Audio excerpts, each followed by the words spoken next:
Hello, everyone.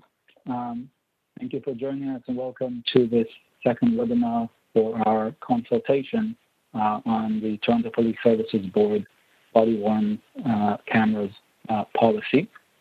I would like to begin with a land acknowledgement. Although this meeting is taking place on the phone, we acknowledge that the land we're on as we make this call is the traditional territory of many nations, including the Mississaugas of the Credit, the Anishinaabe, the Chippewa, the Haudenosaunee, and the Wendat people, and is now home to many diverse First Nations, Inuit, and Métis people. The board also acknowledges that Toronto is covered by Treaty 13, signed with the Mississaugas of the Credit, and the Williams Treaty, signed with multiple Mississaugas and Chippewa bands.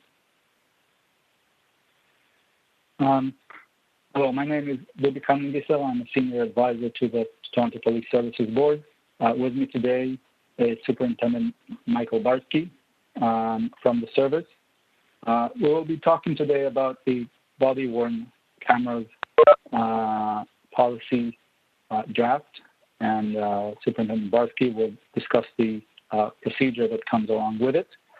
The draft that is now available publicly on our website has been developed over the past couple of months through consultations with a number of groups, including, most importantly, the Ontario Information and Privacy Commission, who has worked very closely with us on this, as well as others, including the OHRC and the Canadian Civil Liberties Association.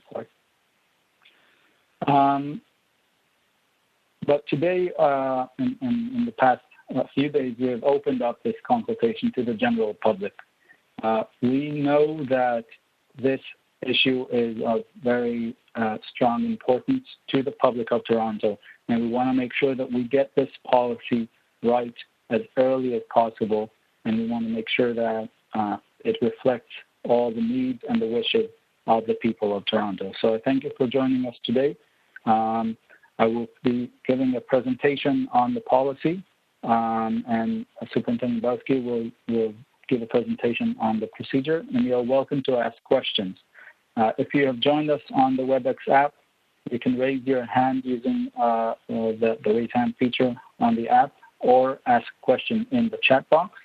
If you're joining us on YouTube, you can ask questions in the chat over on YouTube, and we will pick those up and do our best to answer those. Let me just begin to share the presentation.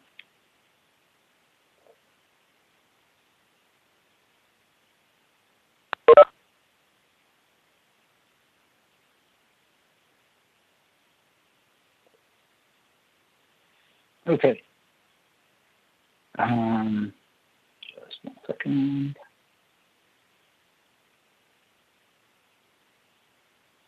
Okay. So let's start with a little introduction to the Toronto Police Services Board. This body is composed of 7 members appointed by the province and the City of Toronto. And this body is responsible for civilian oversight, governance, and strategic direction of the Toronto Police Service. We have started this process of looking into BodyWorn cameras a few years ago. There was a pilot in 2015 that Superintendent Barsky will discuss later. But more recently, in August, the board has approved a contract with Axon for providing an overall BodyWorn camera solution. And the service has already started training and initial deployment of these cameras. The reason we started on this journey is because BodyWorn cameras promise to improve police accountability and help address issues of systemic racism that we have seen raised, especially over the past few months. This, we hope, will help increase public trust by having this tool available to us and having these recordings available to adjudicate any issues, any concerns, and any allegations. I want to emphasize that this tool is only one tool of many that the board is developing and is working on and implementing as part of its overall reforms initiative. In August, at the same time that this contract was approved, there was also a long report with 81 recommendations for policing reforms that we continue to implement at this time. Also, this policy is not the last step of our road. We will be continuing to monitor and improve and review this policy as we learn more from our experience.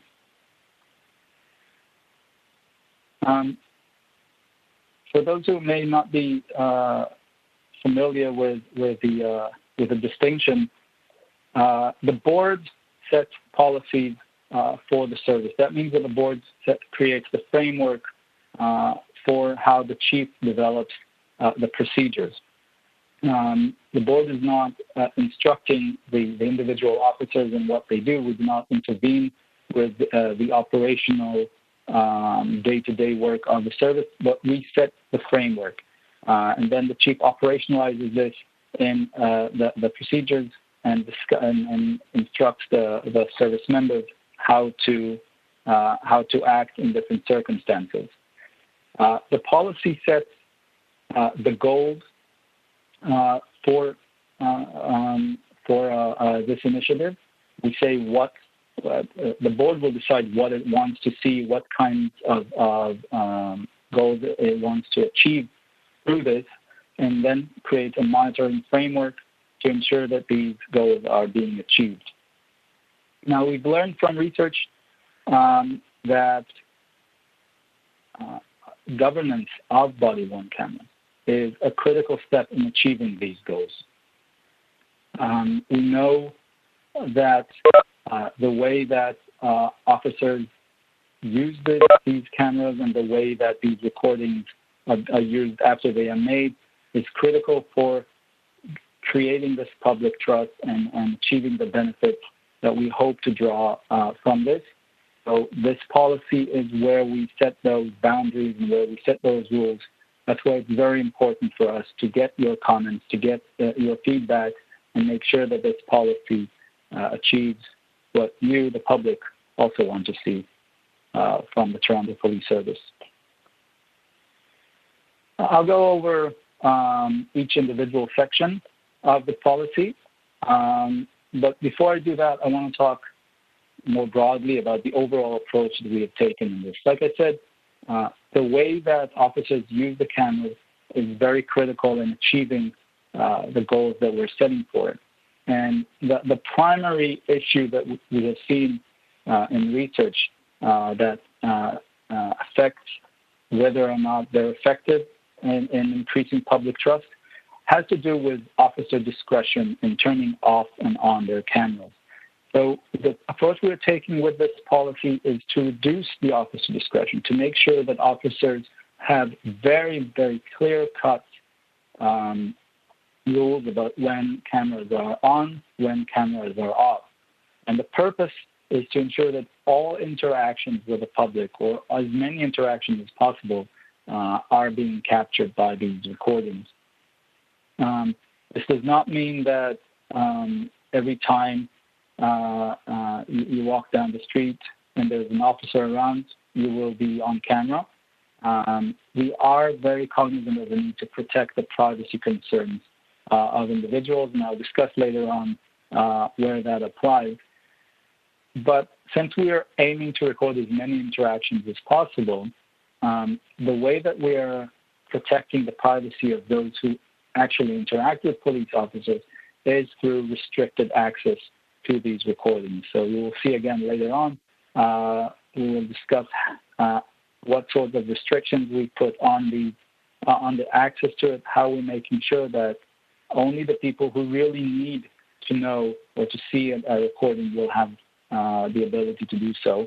while also making sure that anyone who does need to actually gets that. So we're protecting both sides of this equation. Another guiding principle for us is to ensure transparency. This is part of why we're doing this webinar now, why we're making sure that both the policy and the procedure are being public and will remain public. The procedure especially will remain public and will be updated, and the public will be updated about any changes to it. And finally, there's the principle of monitoring and improving. We want to make sure that as we learn more from our experience and from the experiences of others, we will continue to improve and adopt best practices. Throughout this presentation, I will also discuss questions. You'll find these questions in the forum for the written comments that we provide on our website.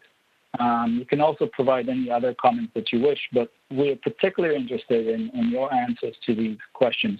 So in regard to the guiding principles, the question is, are there any other principles or risks that should be considered and we haven't covered in the policy? The next section deals with the purposes of the policy. Again, these are the goals that the board is setting for the service, and this is what the service will be judged on and what the service will judge themselves by for the purpose of evaluating this initiative. So the list on the actual policy is a bit longer. This one that you have on the screen right now summarizes it. First and foremost, the purpose of this initiative is to improve the transparency and the accountability of the service, to enhance public trust, and to increase public and officer safety. So this is what we're really doing this for. This is the most important aspect of this. Through all of these, we are aiming to enhance our commitment to bias-free service delivery by the police service to the public, and to address issues of systemic racism. Another purpose for this policy is to protect the rights of privacy to members of the public, while also ensuring access to personal information for the people whose information it is. So we will make sure that people have access to recordings of themselves. We also seek to provide improved evidence for investigative, judicial, and oversight purposes. These cameras will provide better evidence for the justice system, and we hope that this will improve the process and the outcome of the justice system in Toronto. Another purpose is ensuring timely and fair response to misconduct allegations against service members in a manner that enhances the public confidence in the complaint process. We want people who have been wronged by the service to feel safe in filing complaints and knowing that they will be addressed appropriately and in a timely fashion. And finally, we want to make sure that these cameras provide information on the effectiveness of service procedures and training, and helps the service improve itself through analyzing them. A question to you in regard to these purposes is there anything missing from this section that should be included? What other purposes, what other goals should we set for these?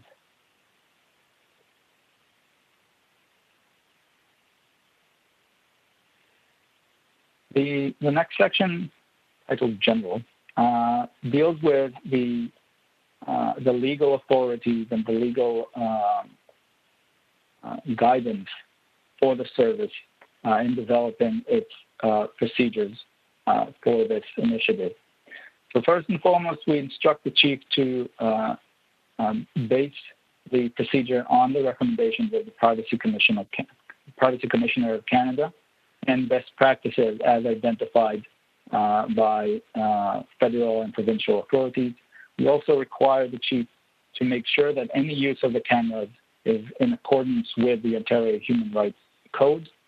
And we also require the chief to identify in the procedure the legislative authority for the collection of data through these cameras, and make sure that any applicable legislation is followed. Are there any other sources of expertise or of legal authority that the policy should require the service to use in the development of its procedures? Is our question to you.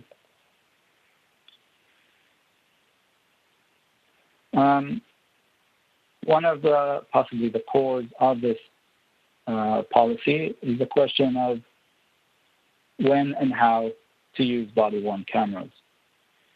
This section sets the minimum standards for the activation of body-worn cameras and sets strict limitations on when they may be deactivated. The purpose of this section is to ensure that all interactions between an officer and a member of the public while the officer is carrying their duties are captured in full by the cameras.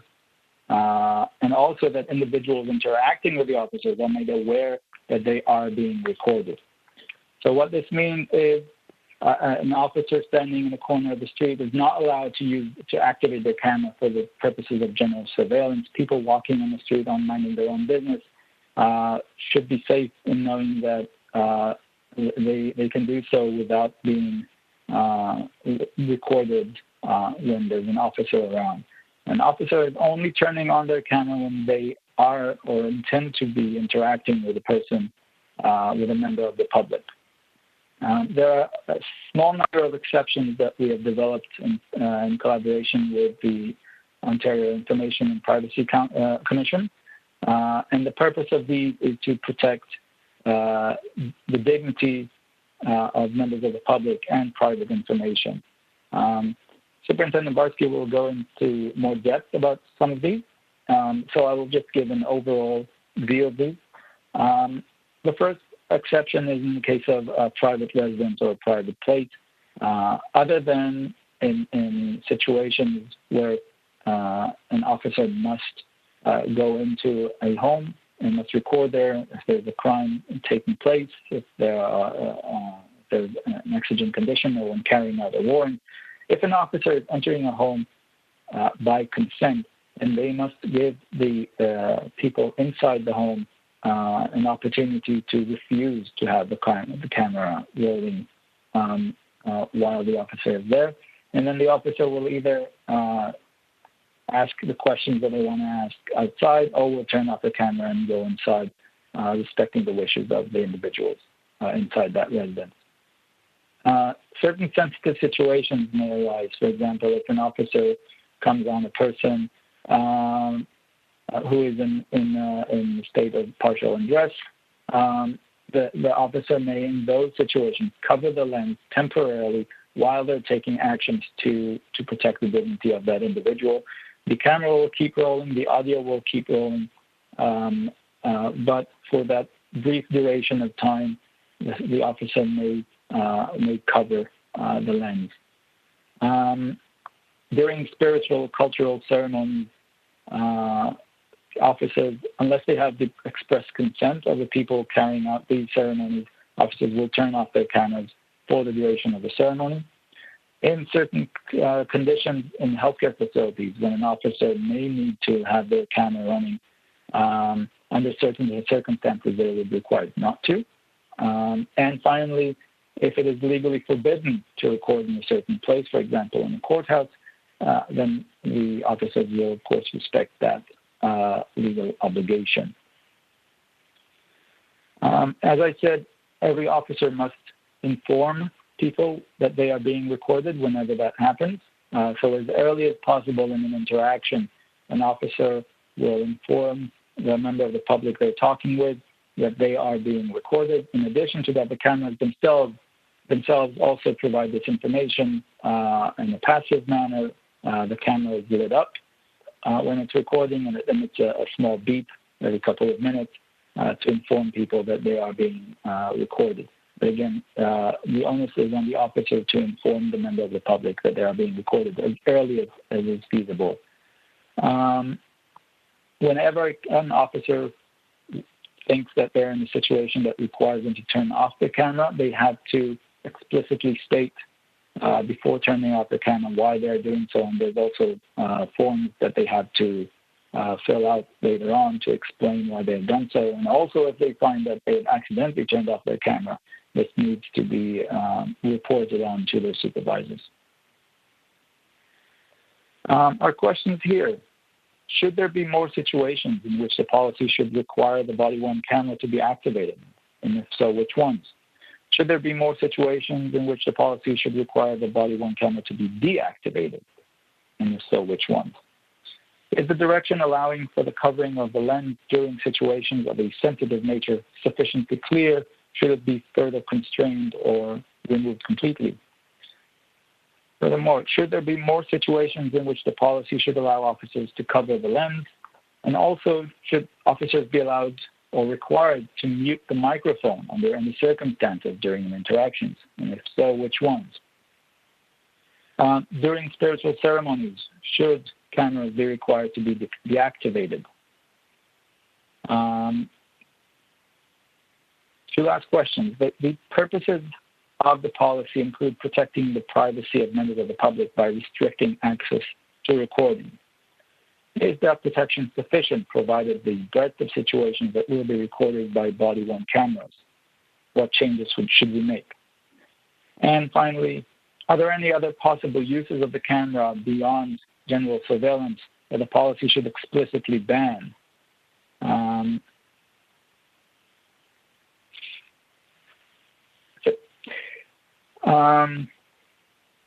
Making sure that there are no questions so far.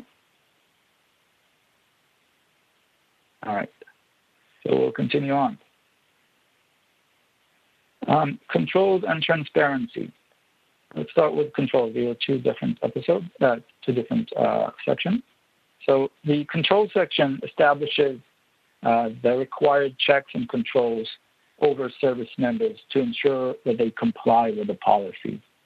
The controls that we have included are the requirement for training in advance of being issued a camera and ongoing training after they have been using it.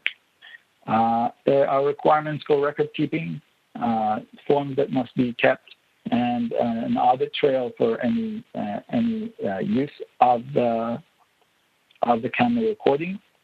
In addition, there's a supervisory review, which means that a supervisor on a regular basis will review a sample of the recordings made by officers under their supervision and will ensure that they comply with this procedure as well as other procedures of the service.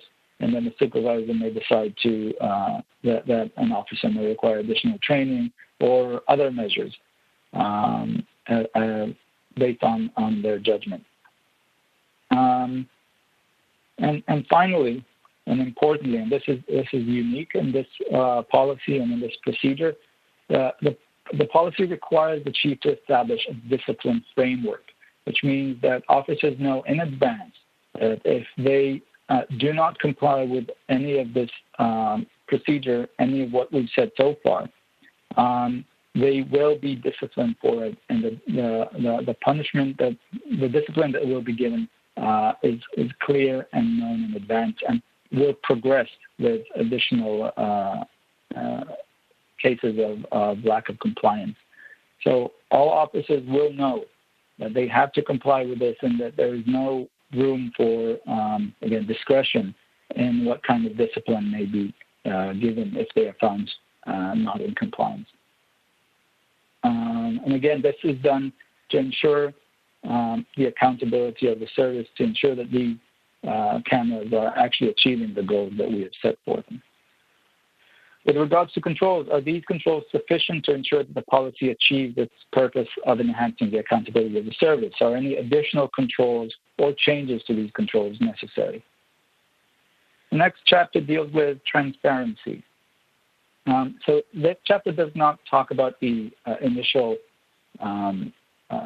communication strategy that we will engage in to inform the public about the cameras and the uses and people's rights with regard to them.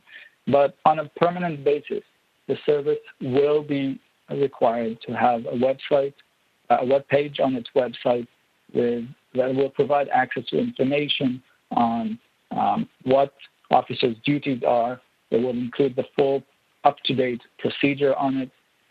What are the rights of individuals who are interacting with the officers with regards to cameras, how to make a complaint if somebody has come across an issue with the use of these cameras, and all the other information that a member of the public would need to know to make sure that their rights are being protected. Are there any other additional measures that the board should take or require the service to take to ensure transparency in the deployment and use of body-worn cameras?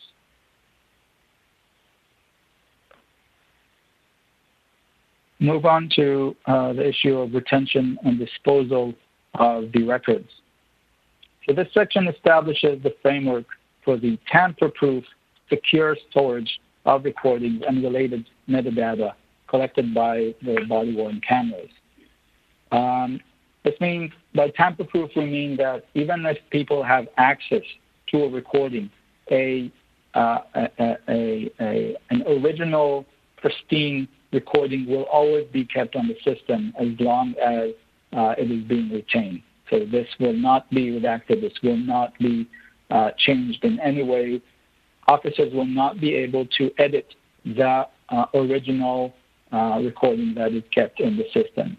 Some changes can be made to recordings that are being taken out as needed to protect the privacy of individuals, and we'll discuss this later. But the original is tamper-proof and protected. The chief will also establish the minimum retention period for that recordings must be kept, and what exceptions there are for extending this retention period under certain conditions. For example, when there's litigation on an issue, we would want to keep that evidence longer. I want to clarify a couple of things about the retention period. On the one hand, we do not want to keep information indefinitely. That is not an ideal way of maintaining data.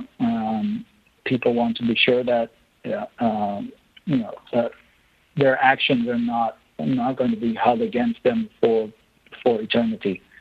So we want to make a maximum period and ensure that after that period, recordings will be destroyed. On the other hand, we also want to make sure that evidence will be available if it is needed. And that's why we're establishing a minimum retention period of 2 years and 1 day. This ensures that members of the public who want to file a civil claim against an officer or against the service or the board will be able to access recordings related to that incident. Civil claims can be filed up to 2 years from the date of the incident, and we are making sure that we are keeping all recordings up to that time. So if they are needed, they will be available and will be made available to the court. Once the minimum retention period is over, recordings will be securely destroyed. In addition, the service is also required to set a framework for the action that it will take in case of a data breach. The recordings are being kept on a secure cloud service, but data breaches are a fact of life, and we are preparing for them. So the service will have a breach response and mitigation strategy, and will inform the public and anyone who is potentially impacted that the breach has occurred.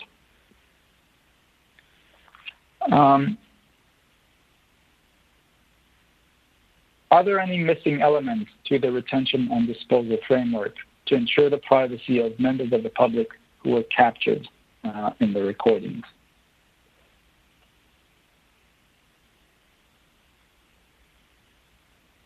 So I spoke of two overarching components of our approach. One of them was recording as much as possible the interactions with the public, and the second, the balance to it, is the limited access to recording. So this is what this chapter is about. The policy emphasizes that the privacy of members of the public will be protected by limiting access to the recordings to the greatest extent possible.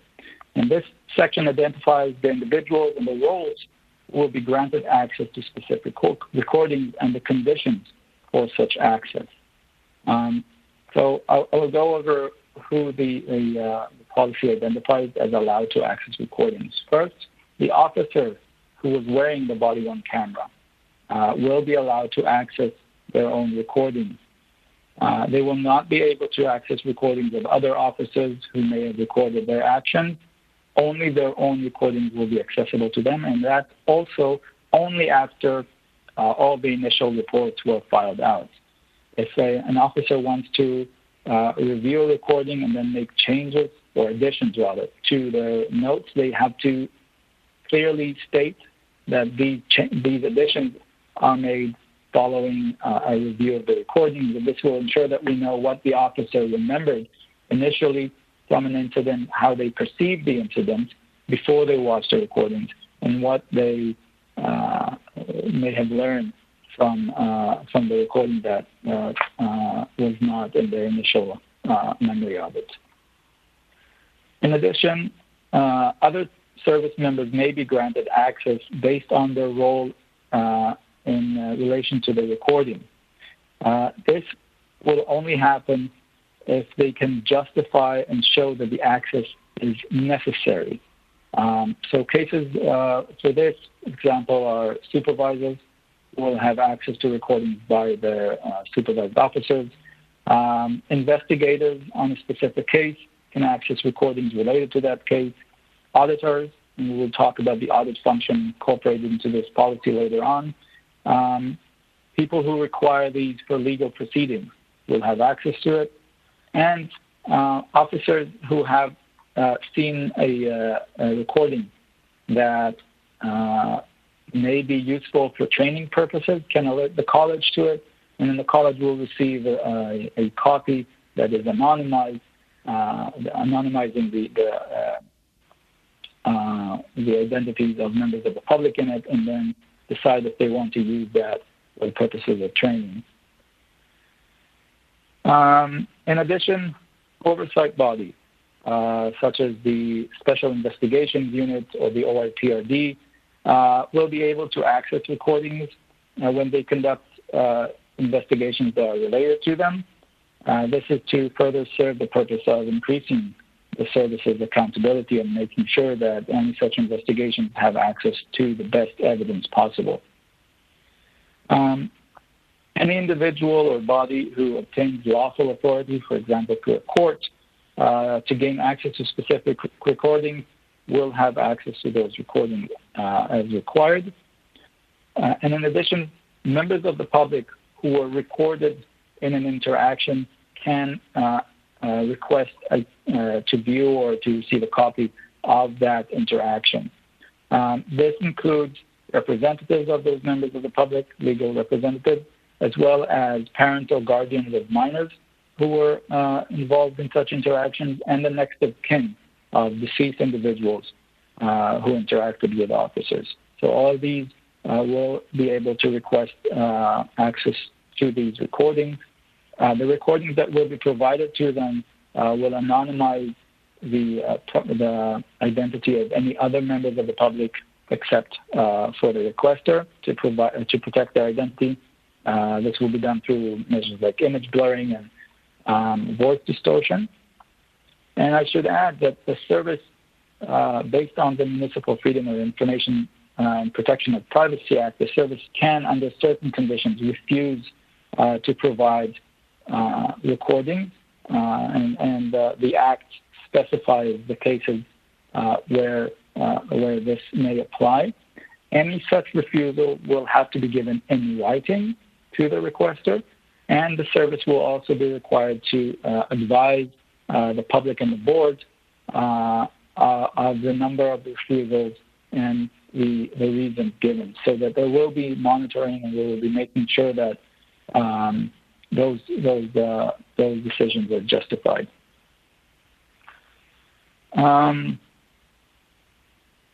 Finally, the chief, him or herself, may decide that a specific recording needs to be released to the public due to public interest in the incident.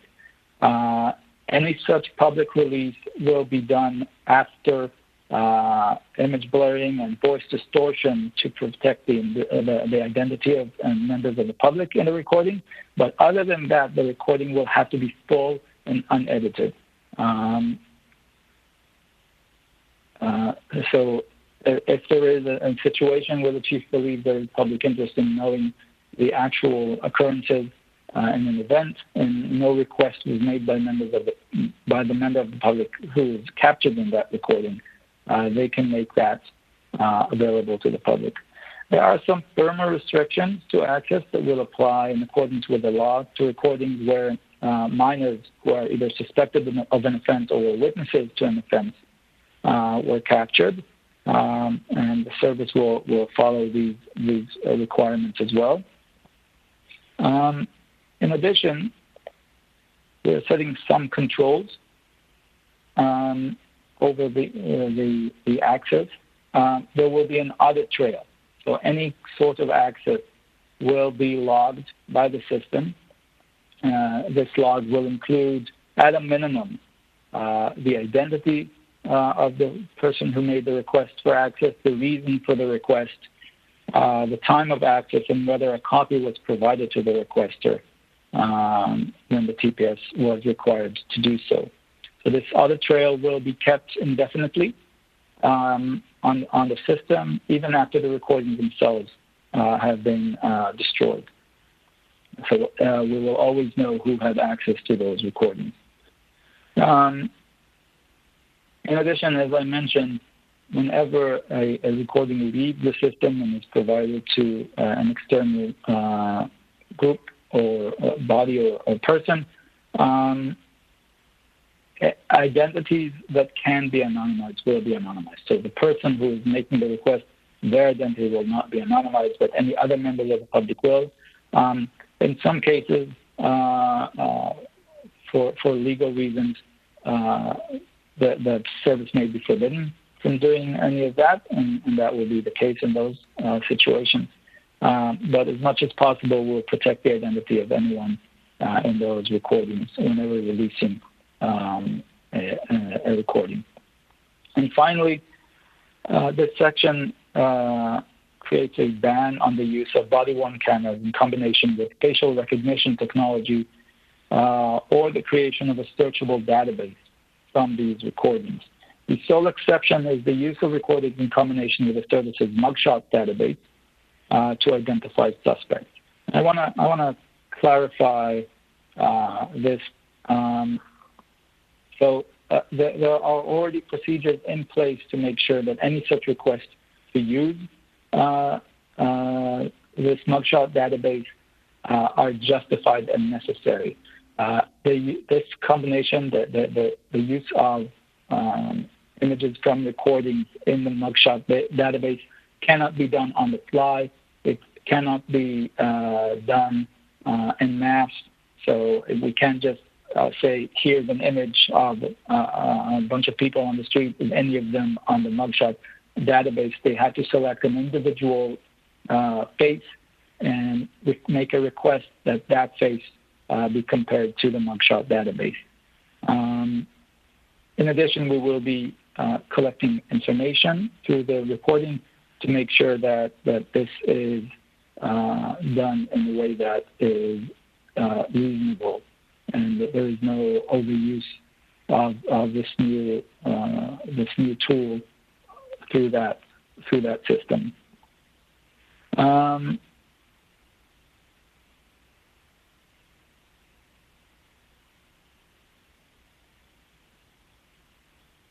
The questions we would like to ask with regards to the access to recordings are these restrictions sufficient to protect the privacy of members of the public whose interactions with the service are captured by the BodyWorn cameras? What additional restrictions are necessary? Should any other individuals or bodies be allowed to access recordings? Who and under what circumstances? And finally, should the police specifically ban any other potential uses of the recordings beyond this facial recognition ban?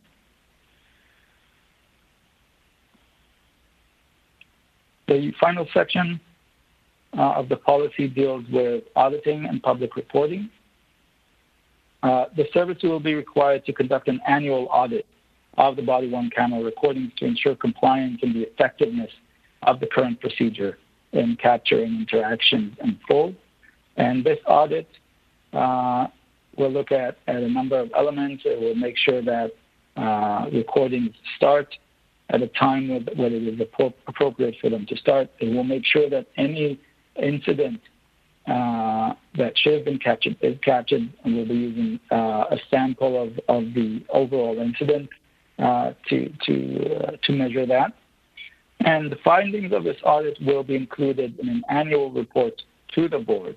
This annual report, in addition to these findings, will also include overall statistics on stored recordings, on failures to record interactions, access and use of recording, the cost of the system, and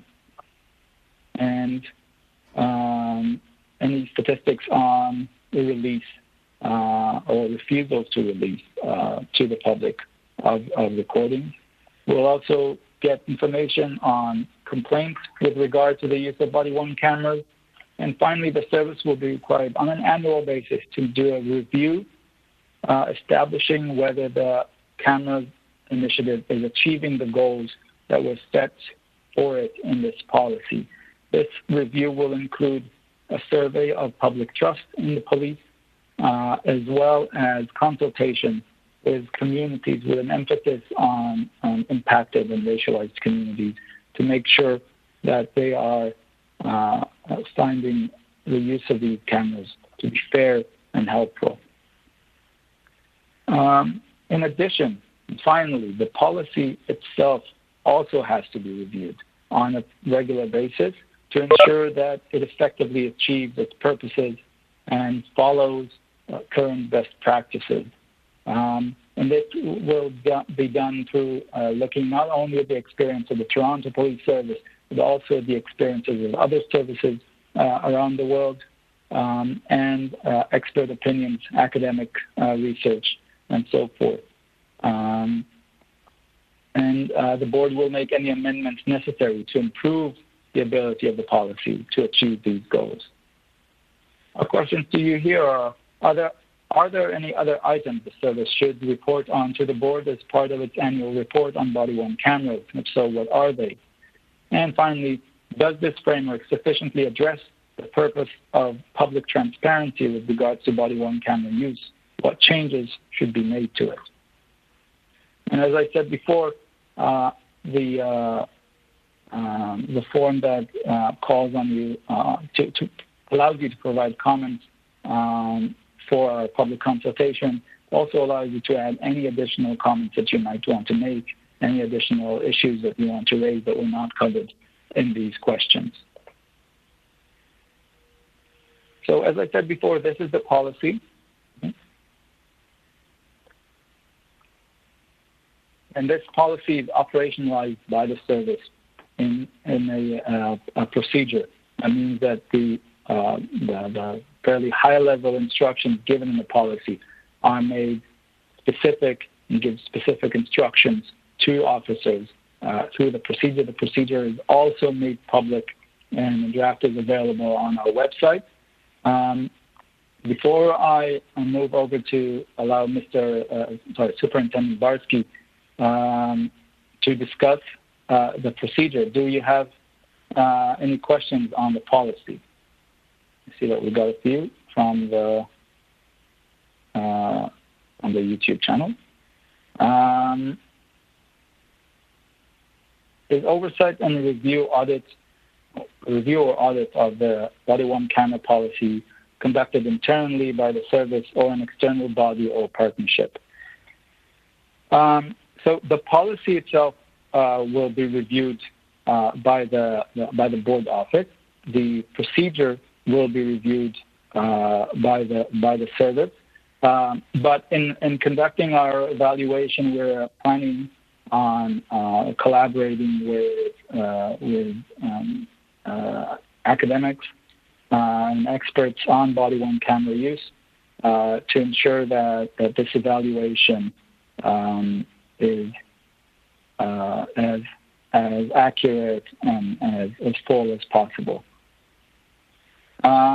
Next question is video data live streamed to a server or synced uploaded at shift end by each officer? The latter.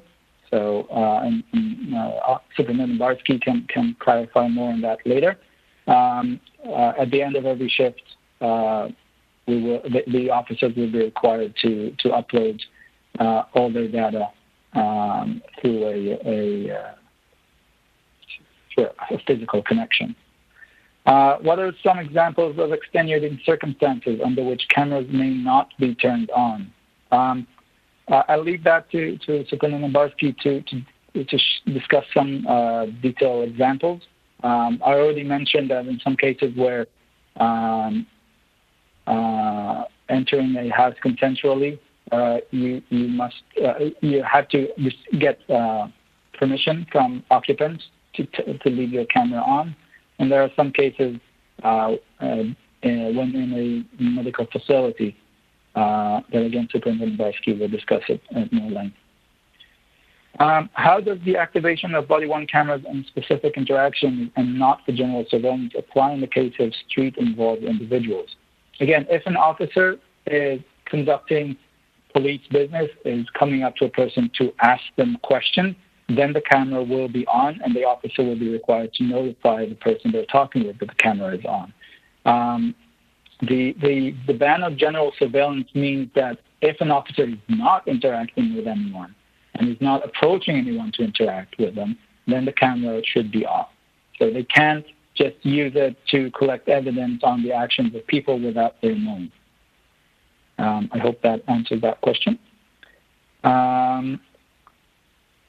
Situations of heightened or perceived threat can be impetus for procedure not being followed. In such circumstances, in whom does the onus or burden of proof rest, for example, in a legal proceeding?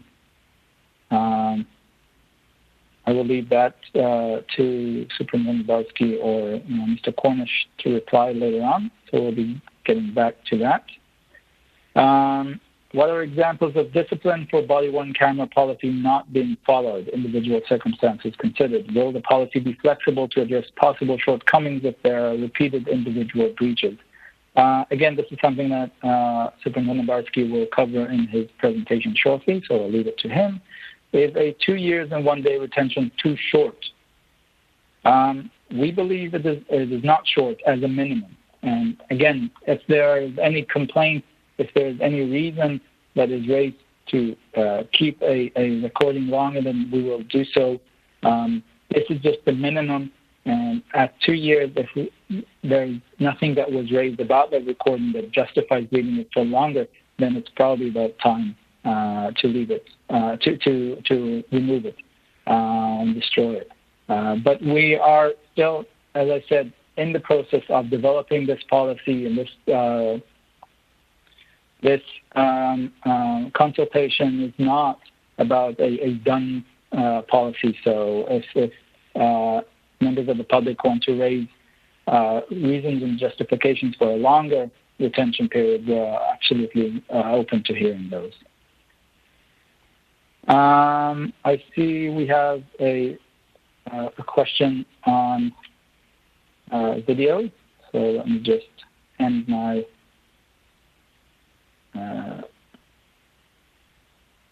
sharing of this. I have a question from Yavuz Salim. I hope I'm pronouncing that correctly. I have... Hi. Hi. Hi. Hi. Hi. Hello there. Thank you so much for having me. My name is Yavuz Salim Topaz. I'm from the northwest end of the city, in the Humber Summit area in Islington and Finch. And I'm an 18-year-old. I go to university, and I'm a youth. And I kind of wanted to learn more about kind of the youth policy lens, if any, of this policy, because how is the Toronto Police Service going to ensure that this policy, won't affect youth negatively? and especially youth in high priority neighborhoods, such as ones in Northwest End.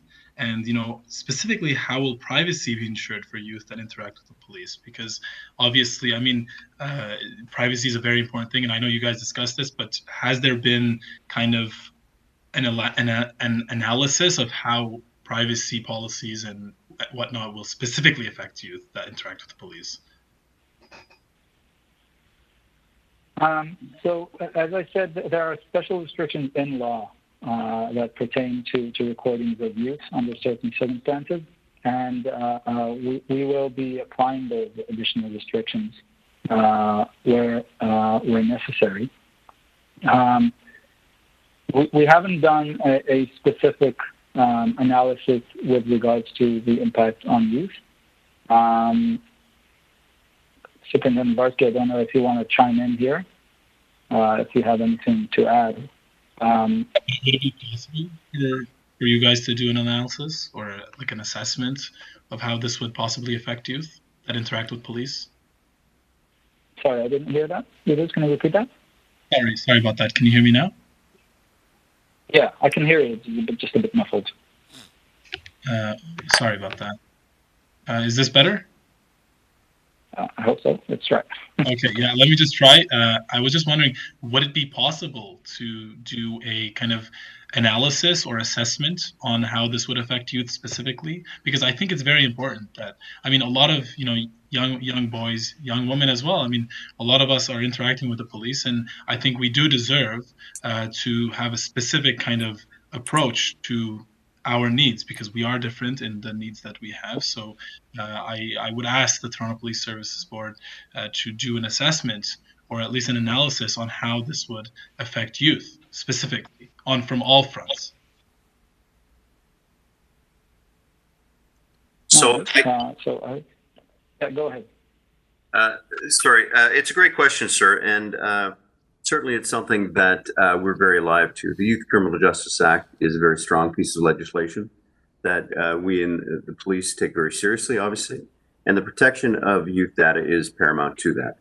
Your question as far as looking into the, I think if I'm correct, and please stop me if I'm wrong, but the cause and effect of interactions with police on video.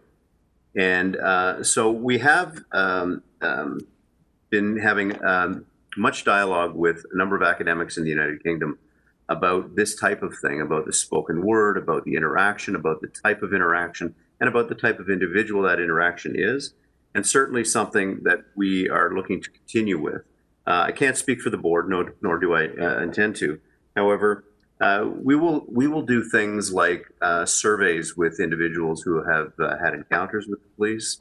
If it is that they would like to be part of those surveys, we'll continue surveys with our members.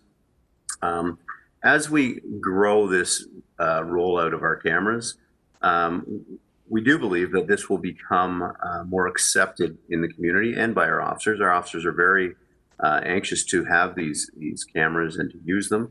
And so your point about the policy and the youth privacy impacts are certainly very important to us, and we do have to continue to develop that. So I can certainly assure you from the operational side that is something that we will continue to do. And if that is part of something that yourself or somebody that you're familiar with would like to be part of, we would certainly embrace that as well.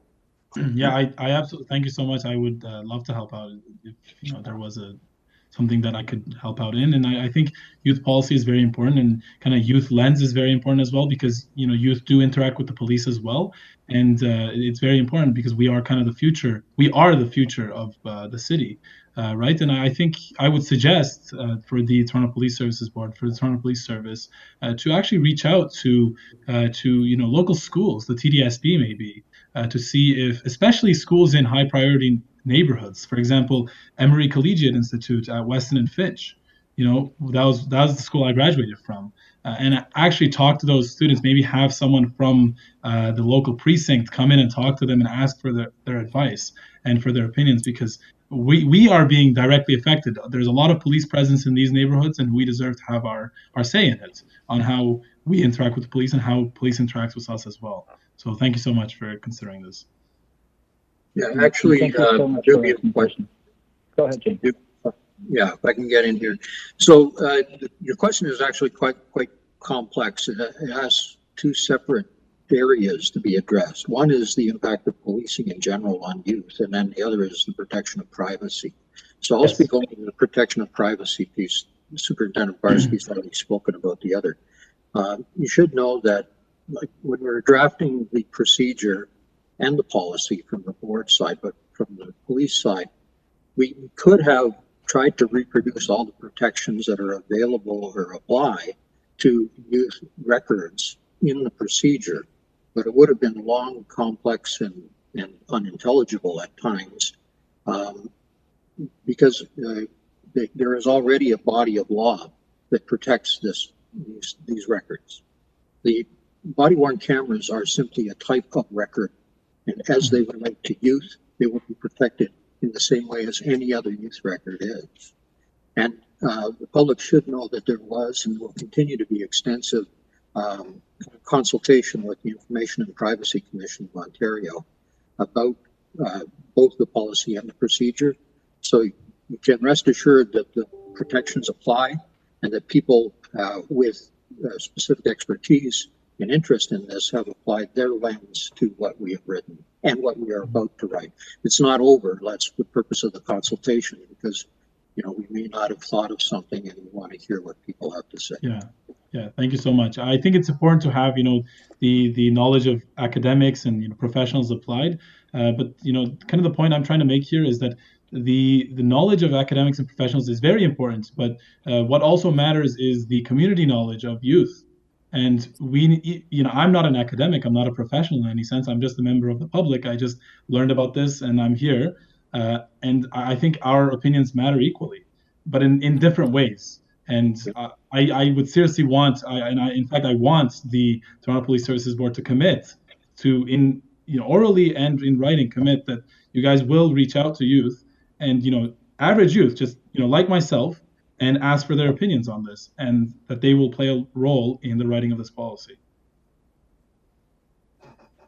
All right, so thank you very much. Thank you. Your point is heard, and we will definitely take that into consideration. I can't make a commitment on behalf of the board, but we will definitely bring your suggestions to our consideration, and we'll look into what we can do. I think you make a very strong point.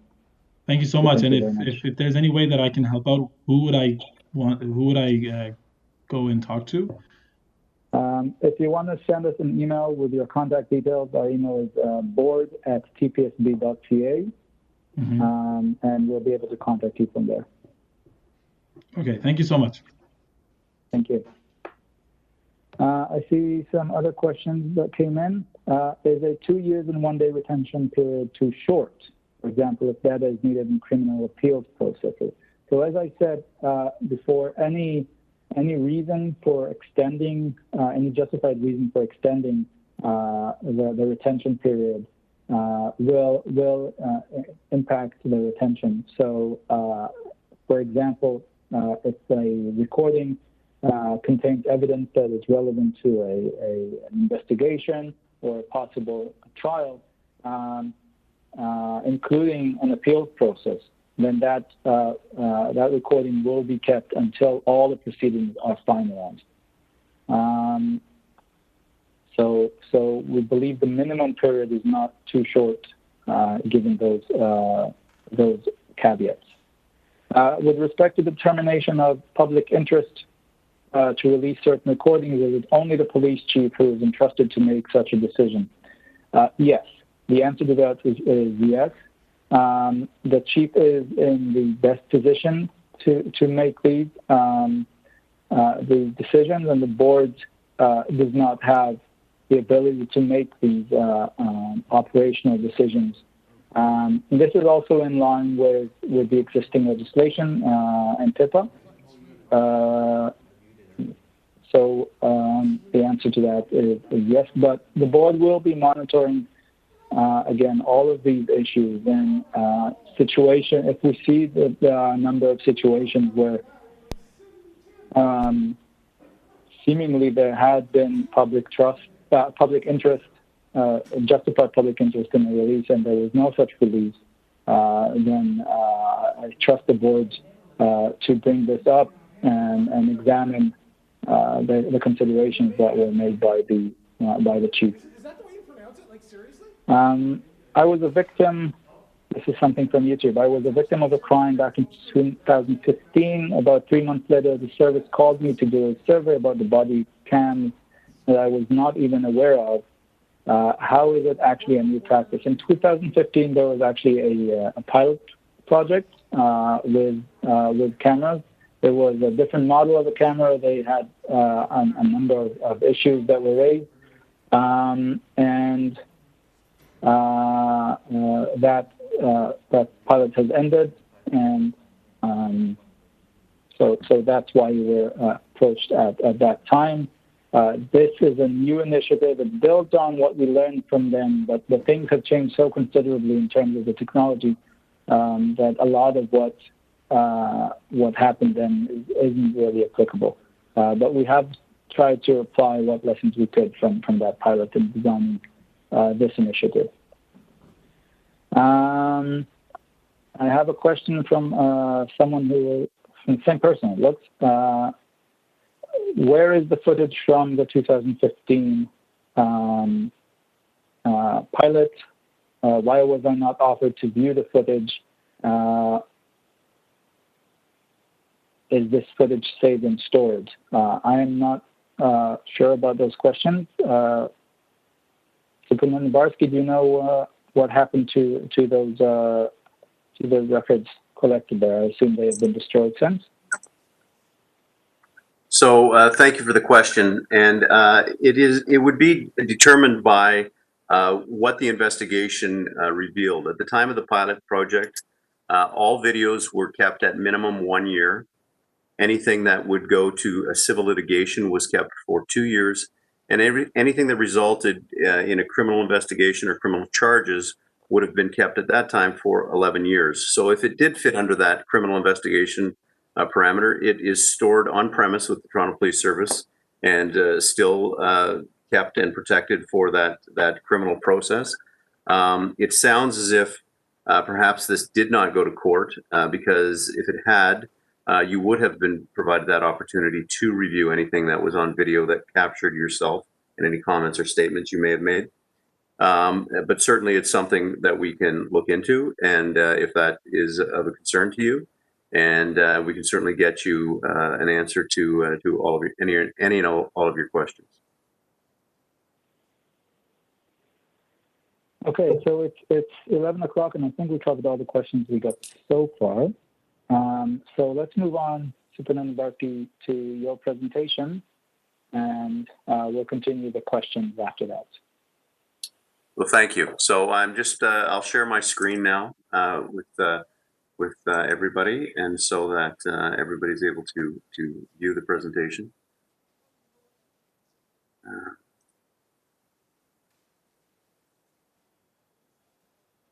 Okay.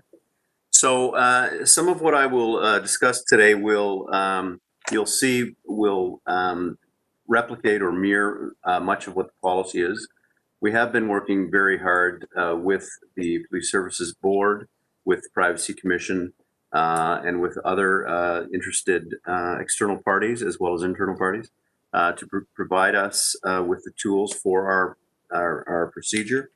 One thing that I would like to say is that the work on our policy with the board and with the procedure that flows from that policy, I'd like to point out to everybody that's joined us today, service governance is very important to us in order for us to develop a process for our people. There are in the United States today 23,000 agencies that use body-worn technology, anywhere from police to security to military. And 2/3 of those agencies have no robust procedure and policy. And so that's the one thing that I like to point out to folks, and just so that they have an appreciation that we have committed to and put our minds to this very important issue. And we think that the procedure and policy are very, very important to our success in our interactions with the community. A few of the things that I'll speak of today, and again, if you have any questions, please by all means send them either via chat or put your hand up. I'll ask Doobie to monitor that, only because I can't see that from my screen.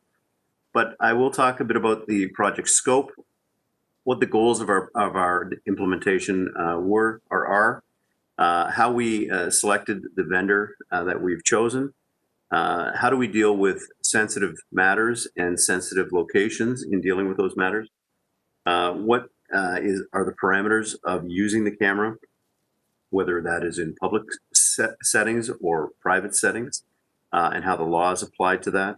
The discipline that Doobie mentioned that is embedded within our procedure, what our rollout looks like at a very high level as far as how efficiently and effectively we'll get these cameras to our people, and then certainly any other questions you may have. The rollout of this technology, though, is not just about cameras. Certainly the cameras are the one thing that we all see because it is on the center of each officer's chest, or will be. But it's also about the cloud storage solution, so the storage of the data and the protection of that data. And Doobie, again, touched briefly on that. The cameras are encrypted inside the camera so that any video that is consumed inside the camera is encrypted. The video is encrypted on upload and download to the cloud and is encrypted at rest. So what that means is that unless you have access to the back-end solution through the Toronto Police Network and had the given authorizations to that, you would be unable to access any of that video. And so I use that analogy because, somebody asked me once, well, what if an officer loses a camera or it gets taken from their chest? And those are obviously things that are very possible. But at the end of the day, we are very confident that, 100% confident that it's nothing more than a paperweight at that point, because the data consumed within that camera is all encrypted. We also have redaction tools built into the solution that we've purchased, and transcription tools that will allow us to transcribe any of the audio from voice to text. And then, of course, our ability to disclose that if that is evidence for a criminal or an oversight proceedings or any sort of trial or hearing, this solution allows us to do that as well seamlessly. The goals that we have are very much near the policy, the purpose of the policy, but this is about enhancing our trust with our community.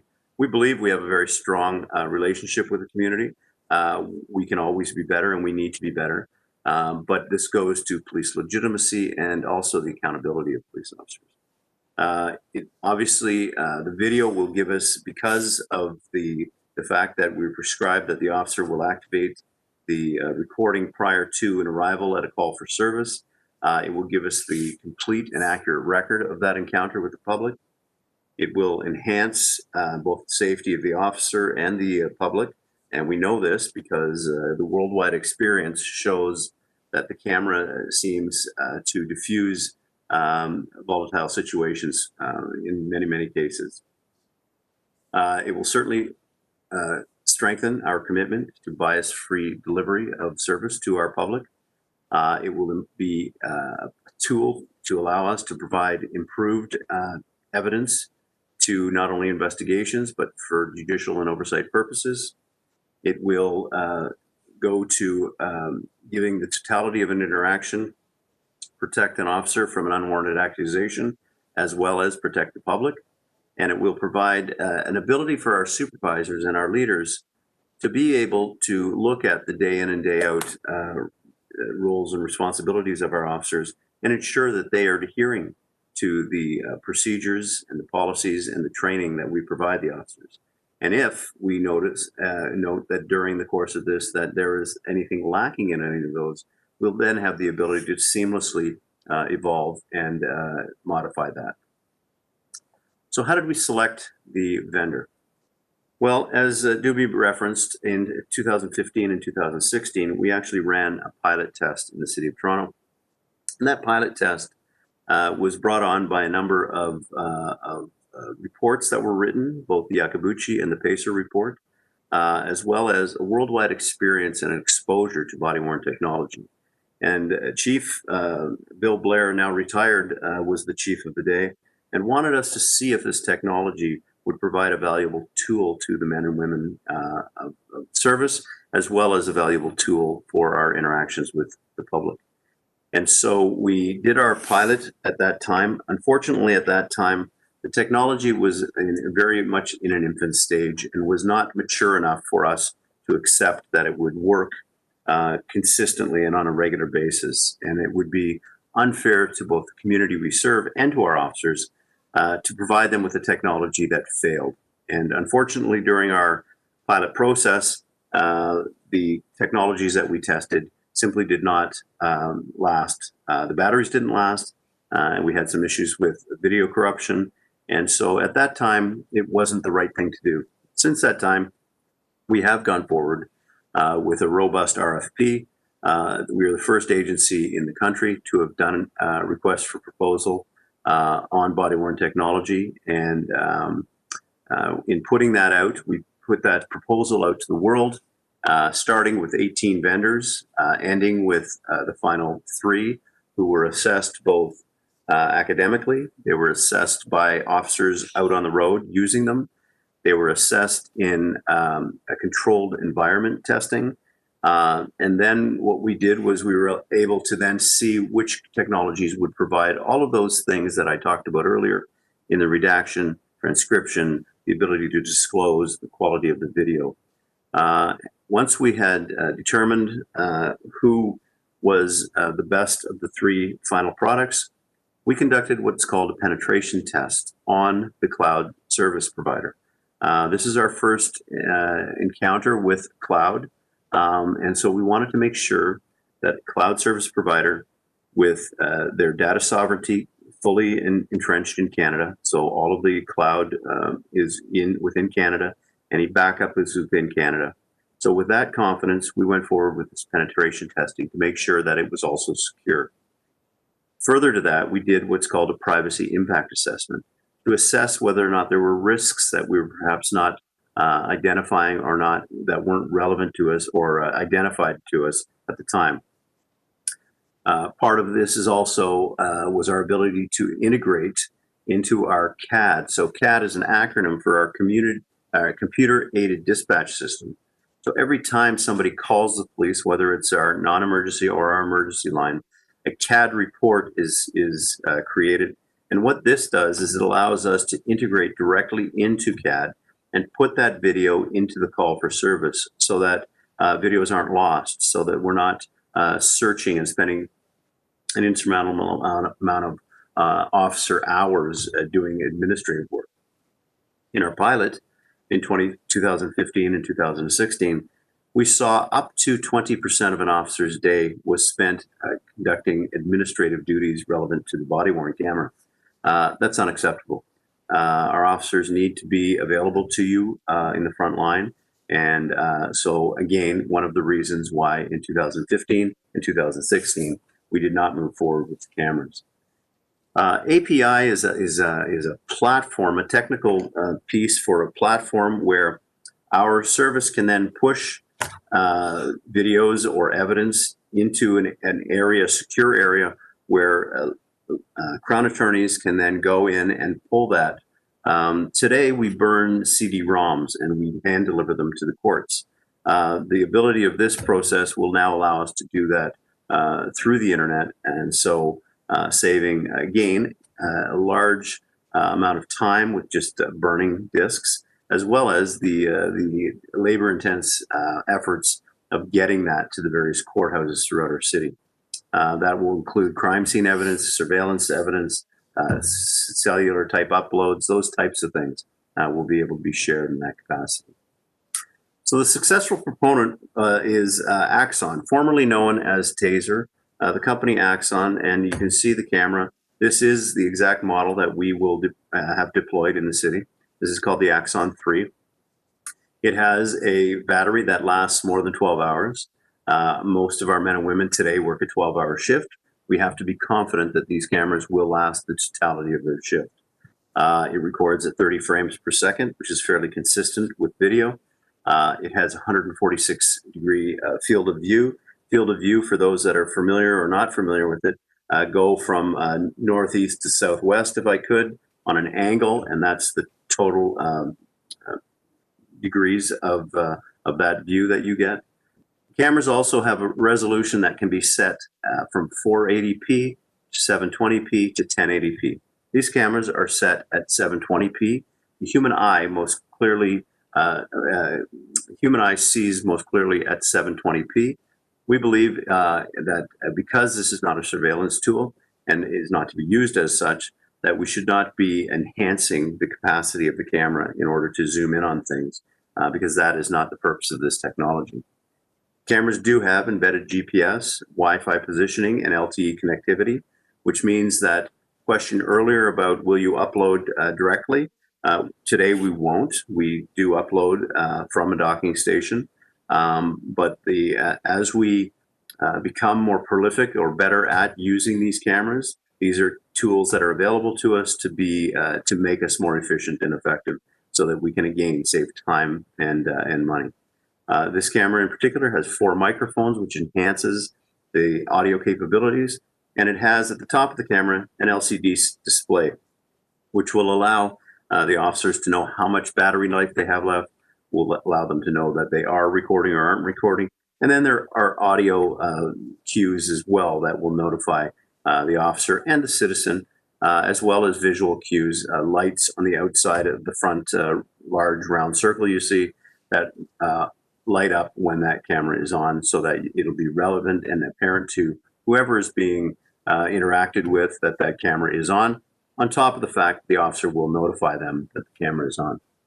I won't read this entire slide for you, but Mike, I'm sorry, sir.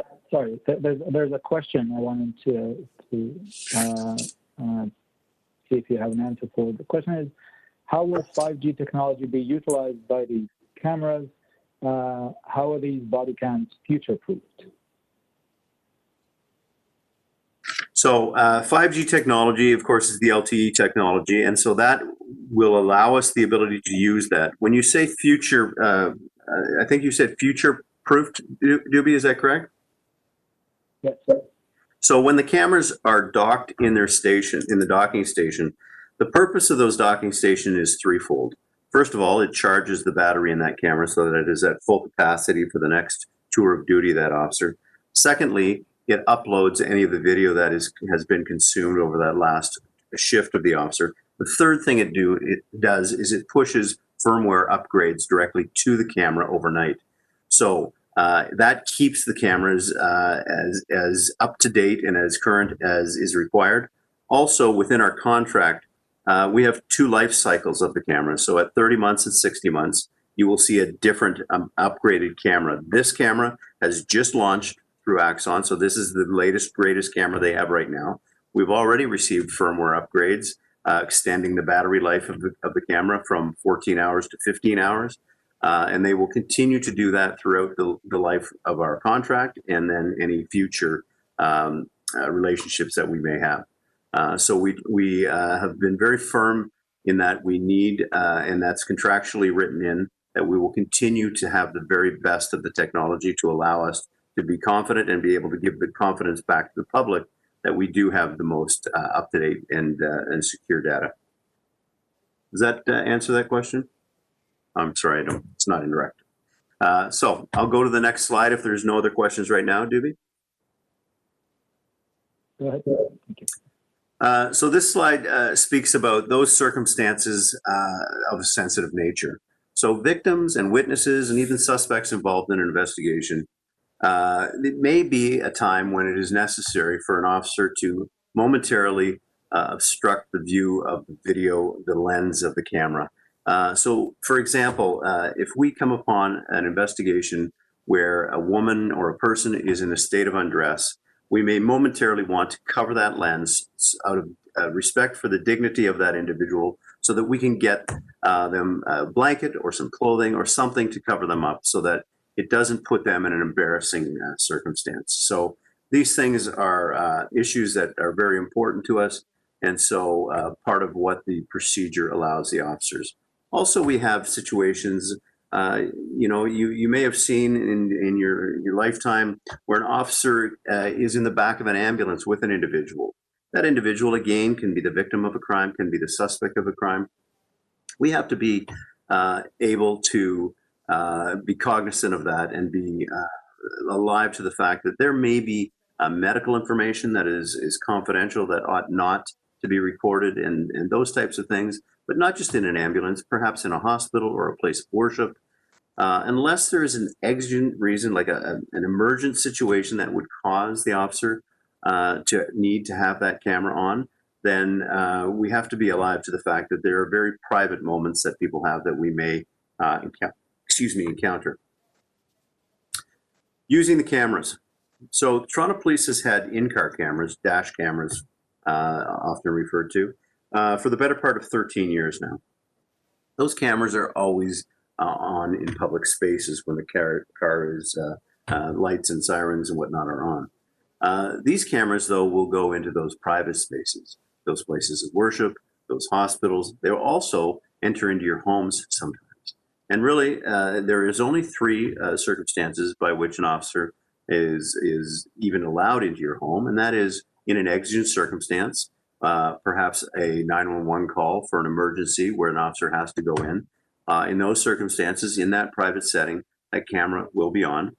It may be that the officer is part of the execution of a search warrant, given a lawful authorization by a court of law to enter and to be in that place for the purposes of a search and sometimes for the purposes of an arrest. Again, those circumstances in that private space would have the camera on. But then we have the circumstance where I knock on your door and I've asked consent to come into your home. But I identify myself and I advise that I have a camera and it's activated. If it is that my request is a consent request to come into your home, that is you as the homeowner and your right to be able to accept or reject the use of that camera within your residence. If it is that for whatever reason you don't want that recording in your camera, it may be that the officer asks you out into that public space where, although you have an expectation of privacy, it is somewhat diminished in the public setting so that they can have that conversation, because the cameras do provide a best and most accurate reflection of what that communication was. And when officers today write those things in their memorandum book, inevitably things are lost, as well as the affect of a person's voice or tone. And so those things are available as well. As Doobie mentioned, this is the first time that the Toronto Police has not only had their procedure outward facing or available and exposed to the public, but also the first time that we have embedded discipline right into the procedure. And we believe that this is very, very important. When our officers have the camera issued to them, if they do not use the camera as prescribed by the procedure and by their training, they will get a penalty on the first offense of 8 hours, and that will be progressive each time. If they happen to be a supervisor, though, that first offense will be a 16-hour penalty. So that's the equivalent of 2 days of pay, and for the officers, 1 day of pay. This is certainly a big step for the Toronto Police in putting this in our procedure. We do have procedures that deal specifically with discipline, but we felt it was paramount for the public to know how seriously the service and the board is taking the use of these cameras. It is very important that when we're collecting personal and private information, that we do it properly and appropriately. A question came up yesterday during our webinar about, but are you now trying to take away the discretion of officers in their roles as police officers? We are not. However, we are prescribing when they will record because we do think that the capture of that interaction is very important. Failure for us to do that will potentially cause concerns by the community, and this allows us to alleviate those concerns. So this is built right in, and this is our starting point. This is a booking sergeant to the booking hall, please. My apologies, Booking folks. sergeant to the booking hall. Thank you. So this is a map, really a raw map of the city, and you can see the various dates around. In the top left of this map, you'll see the number 23. That's number 23 division, and that is where we first deployed the cameras on August 24th of this year. Since that time, this week, we have started to continue that rollout to number 22 division and number 11 division. And as well, we have started the rollout, although it reflects here April 19th in 52 division. In 52 division, we have also deployed the cameras to the community response unit in the downtown core of 52 division.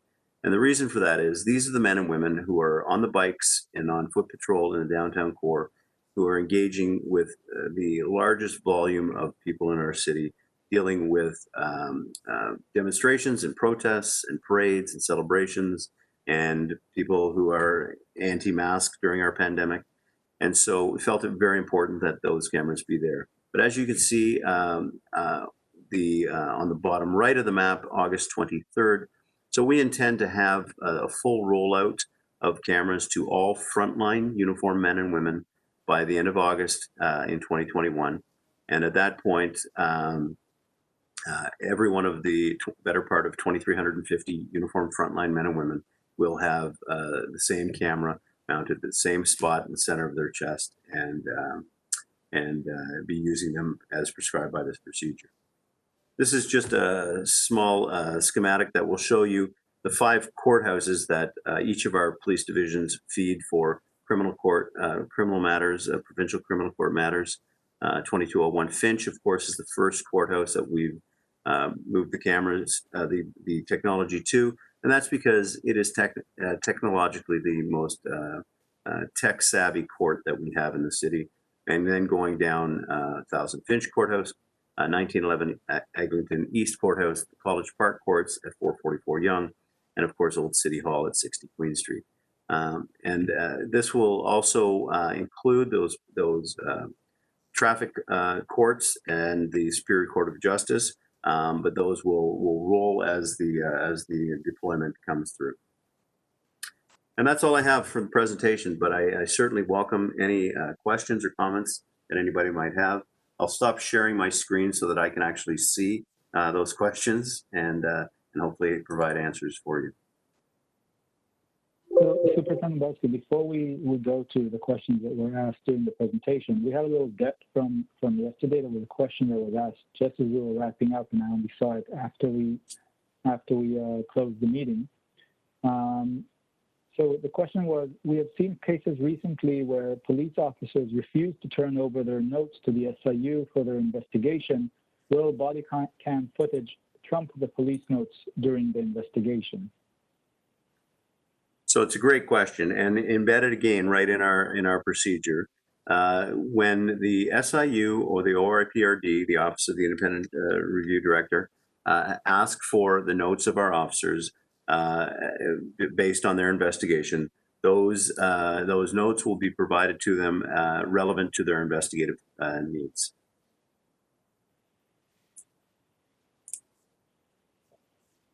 All right. Let me, I can also help with that, Davey. There are 2 parts of the procedure that speak directly to this question. The first is on the first page, and it's about the 4th paragraph in. When a body-worn camera is used, recordings are considered as supporting the officer's observations and supplement detailed memorandum note, book notes, and applicable reports. And then, so you see the classification of body-worn cameras there.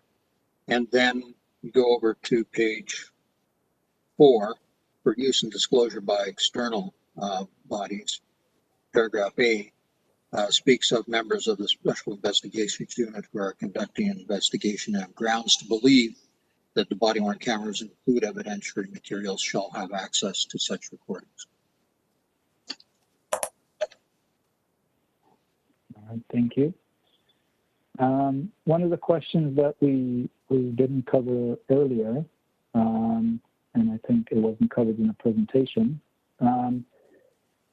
situations of heightened or perceived threat can be an impetus for the procedure not being followed. In such circumstances, on whom does the onus or burden of proof rest, for example, in a legal proceeding? So can I get you to read that again, Doobie? I'm sorry, I just wanted to make sure that I got the whole question. Situations of heightened or perceived threat can be an impetus for the procedure not being followed. I assume a case where an officer forgets because things are moving too fast, forgets to turn on the camera when they need to. In such circumstances, on whom does the onus or burden of proof rest, for example, in a legal proceeding? And that's a great question. So let me just speak to the technology and how we believe the technology will assist in that regard. So there are occasions when officers have to come very quickly to calls for service, and perhaps those calls for service require that they either have drawn their conducted energy weapon, their taser, or they have drawn their pistol. In those circumstances, there is a sensor on the holsters of both of those devices that automatically turns the camera on. So in those circumstances, the technology has assisted us in those dynamic situations. The onus, however, that you speak of, it is incumbent upon the officer. Officers take notes on a regular basis. They're either made at the time of an investigation or shortly thereafter. And they're qualified in a court of law, if need be, when they're testifying. And it is the discretion of the court as to whether or not their evidence is accepted. And so the onus is certainly on the officer to be able to articulate what they did, and in those circumstances, why it might have been that the camera might not have been on. If it is a circumstance, as I said, when a taser or a pistol is drawn, that camera will automatically activate itself, so alleviating that issue. But on those circumstances where perhaps an officer hasn't drawn any of those use of force options, then it will be incumbent upon that officer to be able to articulate to a court of law what they've done, why they've done it, when they've done it, what information they had or didn't have, and how they proceeded through that. All right, thank you. I hope that answers the question. We have another question about the costs of this initiative. So for the person who asked this question, I will refer you to the board minutes from our August 18 meeting that included information on the cost for this contract. The total cost over the next 5 years is $25 million. And there's an option for a 1-year extension for an additional $5 million. So these are the costs for this program. There's a question. It was mentioned that BodyWorn cameras are one pillar in a broader scheme of service enhancement and accountability. How much emphasis is being placed on surveillance through BodyWorn cameras in relation to, for example, community development? So there is no emphasis placed on any of these initiatives. These are all tools that we are taking at the same time. We are having this consultation now because we need the policy as we start to deploy these cameras.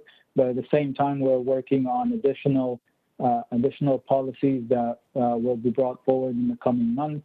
We've recently launched the dashboard on our website. You're welcome to go to it at TPSB.ca. We'll have a link on the front page to the dashboard that shows what our commitments are, what our timelines are, and what progress we are making as we move along implementing, again, the 81 recommendations that were approved by the board in August.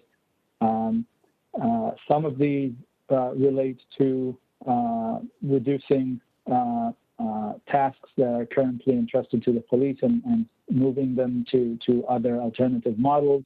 Some of these have to do with finding efficiencies that will allow the service to reduce the budget, and that budget can then be transferred to community development.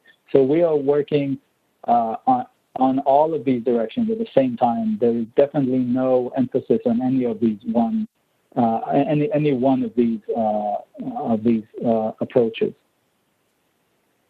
I have a question. What is the policy on language? Will there be any procedures done if languages other than English are used in communication? Are the video feeds stored without alteration, or will subtitles be added if a language other than English is used? Superintendent Barsky, do you have an answer to that? So that's a great question. So like any interaction with the public where English is not the language spoken, and as many will know, if they don't already, we have officers who speak many, many, many languages. And so those interactions will have to be transcribed in the language that is required.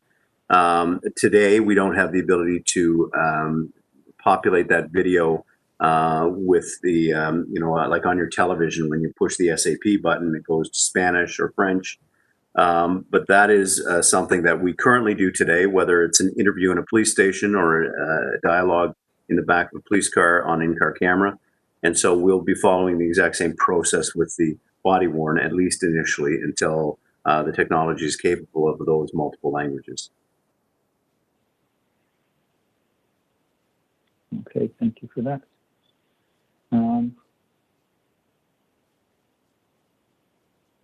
In fact, Duby, and I don't think this has come up, but building on what Superintendent Barsky says, it's important that these recordings in their original form not be altered.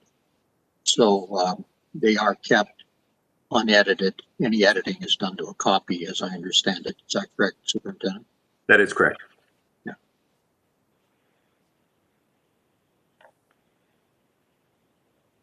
So there were a bunch of questions earlier. Some of those I skipped, and I hope they were answered by Superintendent Barsky's presentation. If you remember anything that you asked and that you think wasn't answered, please add it to the chat now or raise your hand if you want to speak. Other than that, I don't see any additional questions at this time.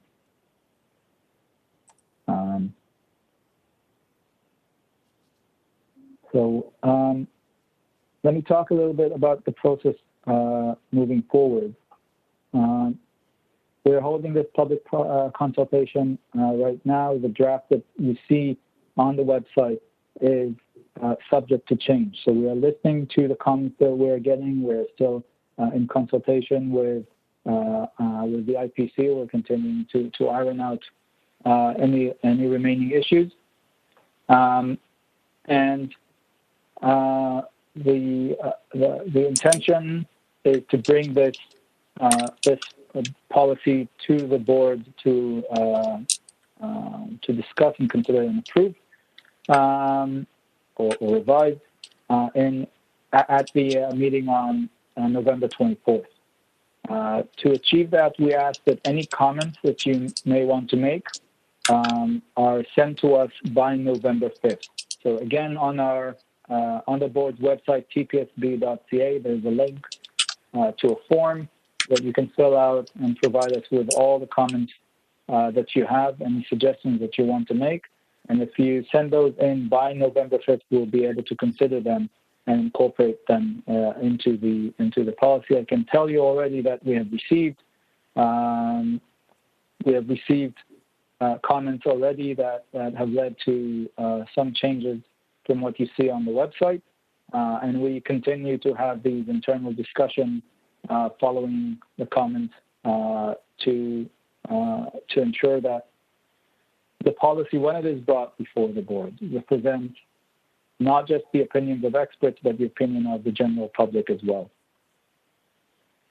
There's a question, may we answer some of the questions on the questionnaire, but not all? Absolutely. None of the questions is mandatory. All of them are optional except for your name. Again, we don't expect everyone to have opinions on everything. There's a lot going on in this policy, and different people will have different interests and different points of focus. So give us the feedback that you're interested in giving. Don't feel compelled to speak to points that you don't have an opinion on.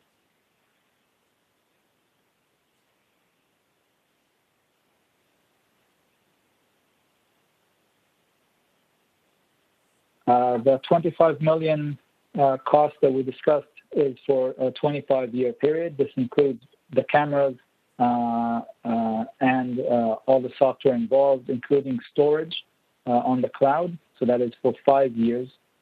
And there's an option for an additional year at a cost of $5 million.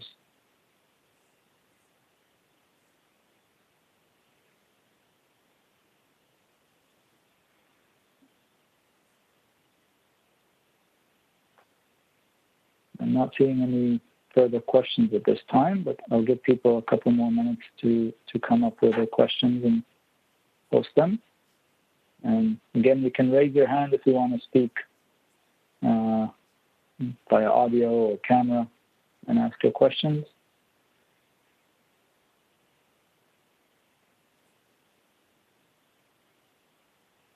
This webinar itself will also be available, as well as yesterday's webinar, on the YouTube channel for the 23 service. So if you want to come back and refer to any of the issues that were raised here, you're welcome to do so.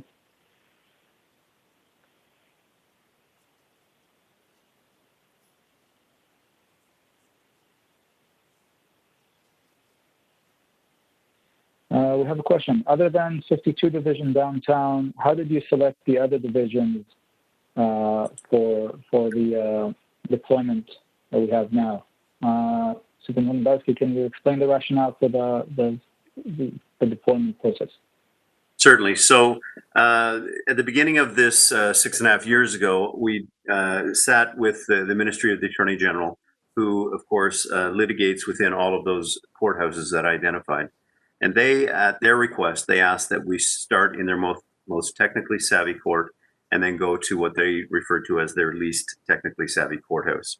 And so the methodology behind that was premised on the fact that 2201 Finch Avenue West was their most technically savvy.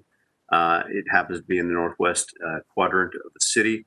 And so the rollout went that way. 52 Division was brought into the mix, and there may be some other units that are brought into using the cameras earlier and jumping over some others, just because of the dynamic of the downtown core. And as we have more and more interactions, and during a pandemic, we have a number of people who are who wish to protest, whether or not they wear masks and whatnot. And so that was the main reason for deploying a 52 Division ahead of time. They were the bulk of primary response officers in 52 Division will receive the cameras as the schedule dictates in April of 2021. Thank you. Another question, have consultations been done specifically with community ambassadors from BIPOC communities and organizations? The answer is yes. We have specifically targeted representatives of communities and organizations to get their feedback on this for this public consultation. And again, I would like to reiterate that as part of the annual review of the procedure, the service is required to consult specifically with representatives of marginalized and impacted communities to ascertain that the procedure and the initiative in general is achieving its goals and is building up the trust that we're hoping to build through this initiative.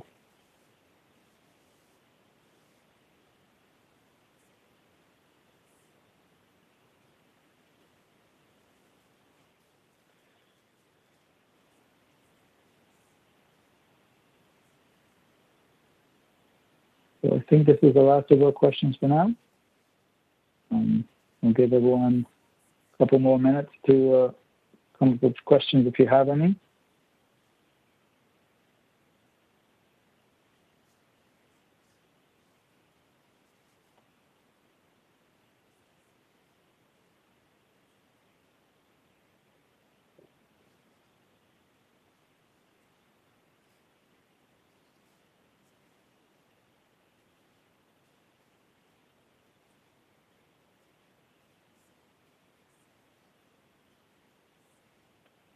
All right.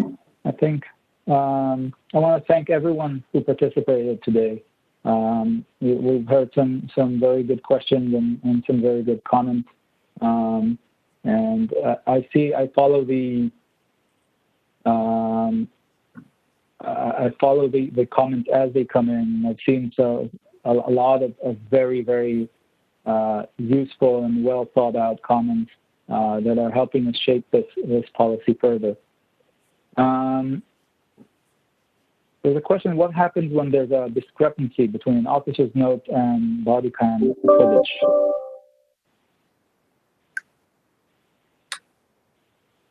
Do you want to answer that? Yeah, certainly. Thank you. And it's a great question, because the independent recollection of any one person often is not exactly accurate. Video is. So there will be occasions when an officer is, because the officers are directed to write their notes from their independent recollection before they ever view the video. And so if on review of that video they see that they've identified a sweater as being black when really it was green, they will make that addition to their notes and reflect that they were mistaken in their independent recollection. That's something that the officer will have to testify to in a court of law, and why it is that there are differences. And that's why the officers are also trained. Part of their training speaks to the 2-dimension of the video camera and the 3-dimension of real life, and how do they articulate that. So it is something that does happen, because as I say, your independent recollection is rarely perfect. But our officers are very good at observing things and their observations, and their notes for the most part are always very, very accurate. But there will be occasions when that does happen, and that's a very real and live issue. We think this will go to making our officers even better, though, at being able to articulate what it is that they did or saw during a given interaction. This is also something that often comes up in court, and it will come up more often. The camera can only pick up what's in its field of view, and it can't pivot without the wearer pivoting. The wearer can pivot to his or her head without pivoting the body. So there may be some things that the officer will see that aren't picked up by the camera. There are also obvious limitations to the camera. The camera can give you a hint, perhaps, because of the circumstances about why something occurred. But only the person who did whatever it is that happened on camera can tell you why they did it. And that's why the notes remain and will remain very important in terms of memorializing what happened and why. All right, thank you for that. So I think we're ready to wrap up for today. Again, thank you, all of you, for your participation. Thank you for your questions, and thank you for your comments if you choose to submit them to the board. If you have any questions and you missed the opportunity to ask them here, feel free to reach out to the board. There's a contact us form on our website that you can use. And we look forward to hearing from you. Thank you very much again, and have a good day. Thank you, everyone.